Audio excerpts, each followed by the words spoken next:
Hello there, this is Jay here from Jay's Vintage Junk, and just a quick one on the Acorn Atom that I've been working on.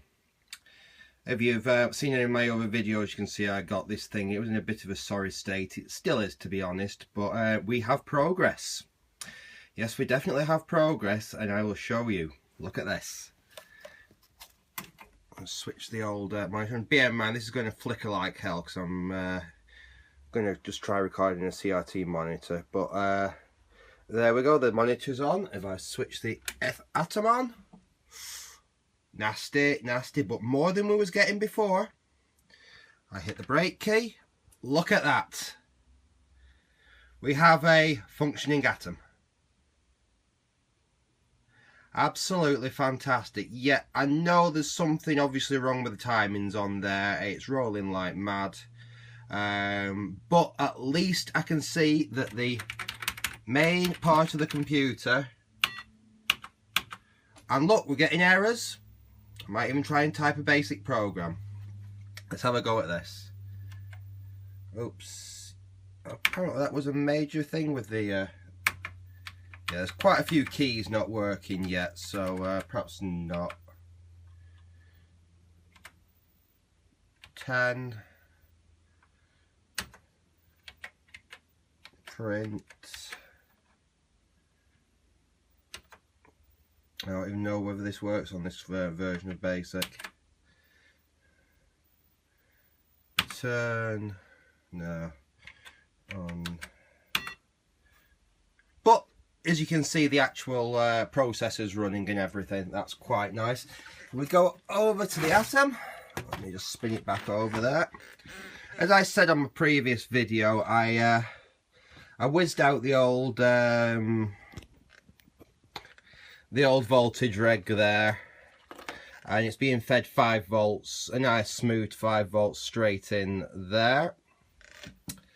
Other things I've had to do, I don't know if I mentioned it on the last one, I've changed all the electrolytic capacitors. Yeah, I did say that. They were all knackered, so it's got another nice new setting.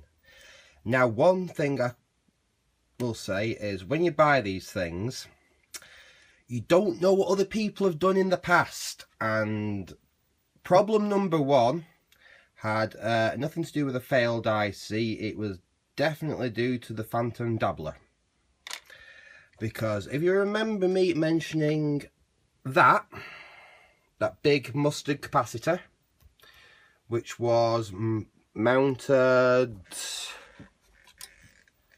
sorry about this, which was mounted there. I'll just switch this off while I'm prodding around. I don't want to fry anything.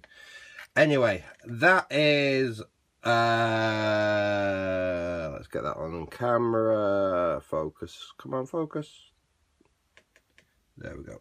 That's a 0.1 UF capacitor, non-polarized, just a standard capacitor. When I had a quick look on the circuit diagram in this position, this is to do with the reset. It sends the reset pulse to the processor. And it should have been, if I remember correctly, let's just have a quick look, so I've forgotten. Yeah, it should have been 10 UF, which is what I've fitted, not 0.1 UF. And the resistor next to it should be 1K, and what was fitted was 4.7K. So that made the reset line about a thousand times too fast. That's sorted now. I still wasn't getting anything off it. I was scoping round. I couldn't find a clock signal. And I was using my little cheap, nasty Chinese, I think it's here, my little cheap, nasty Chinese pocket oscilloscope. Yeah. And the only place that's going next, after I've actually cut the lead off it, is in the bin. Because it's bloody useless. It was showing me that I was having, there was nothing there on the timing lines. I was looking for a nice little 1 megahertz signal. Not there. So I dug out my, my Scope X. This is actually a valve oscilloscope. 1960s valve oscilloscope. It's got 15 megs bandwidth. It's actually a dual trace oscilloscope. And yeah, I used that, and my clock signal was there. And the divisions of the clock signal was there. I could see them all there. It still wasn't working though. I still just got that little bit of patterning on screen. Which leads me to the actual problem I found. That there is the video IC. Now I thought I'd ruled that out. First thing I thought when I started working on this is, I wonder if it's an issue with the video IC. I pulled that out. And I tried it in a Dragon 32 that I've got, because it uses basically the same video processor, and it worked. And I tried the Dragon 32's IC in this computer, and nothing at all. So I gave it up, and I thought, oh, it mustn't be the video that was at fault. Well, I've been up and down, in and out of this circuit. I've had a few like-minded friends on various forums that I frequent trying to help me with it. And everything we could see was working. We were starting to suspect ROMs, we were starting to suspect all types of things, but everything drew a blank. And I was sat there the other night, I was fiddling about, I had my logic probe out, and I was just probing random things, trying to figure out what on earth was going on. And then something just kind of like twigged in my brain. I could see in this patterning on the screen that there was something there, and when I pressed the break key on the keyboard, it changed. If I typed things on the keyboard, it kind of changed. I thought, there's something video related there, but I'm not getting anything through. So I went back up into my attic and I had a bit of a hunt about, and I found the board out of a Coco, which is the Tandy TRS-80 colour computer, which is what the Dragon 32 is actually based on. It was just a scrap board that I found in a cardboard box, but it uses the same, was it an MC6847P video processor. So with a lot of effort, and I do mean a lot of effort, if you look at all this solder wick there,